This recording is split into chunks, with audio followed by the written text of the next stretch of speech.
The Competition and Consumer Protection Commission has launched an in-depth investigation into the plan by Dublin Airport to buy the former Quick Park car park.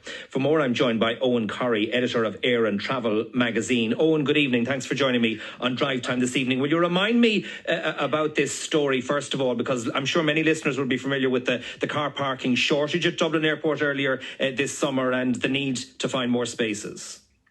Good afternoon, John. Yes, shortage of car parking spaces. The reason for it is Quick Park. Listeners will be familiar with the car park, the privately owned car park near Santry, on the Santry Road. That never came back up the pandemic. It was offered for sale. DA offered to buy it. DA offered to rent it. It means there are about 6,000 car parking spaces which are not available for the summer. There are 23,000 others owned by Dublin Airport, but we've seen anyone trying to book in recent weeks will have seen car park full notices as they try and book in. Evidently a big crisis, and it's not going to go away because August is quite busy. September is looking very, very busy at the airport, and this is really bad news. The competition authorities say they're launching an in-depth inquiry. It's going to take a long, long time. And not unlike the other headlines we've seen about the airport, national asset, the main airport in the country, finding that some of the bureaucracy is not nimble enough for the demands.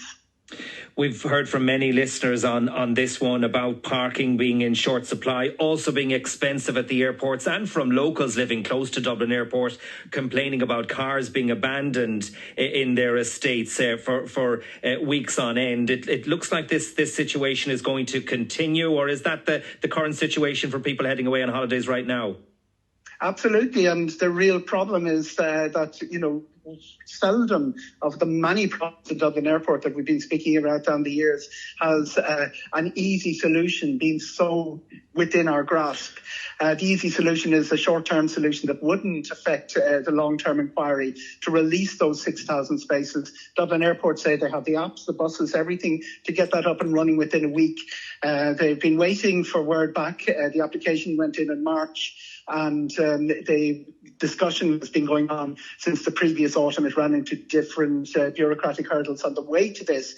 Not unusual. Anyone dealing with competition, anyone dealing with planning will know there are little roadblocks along the way.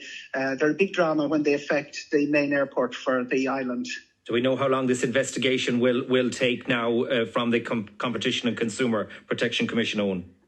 Absolutely certain it won't be finished before the peak season for the airport and go into the winter. And it's really a moot point whether this problem will re-emerge after St. Patrick's Day when the numbers start rising again. I'm sure we'll be hearing more tales of woe on the parking situation for holidays there in the coming weeks. Eoghan Corry, editor of Air and Travel magazine, thank you for joining me.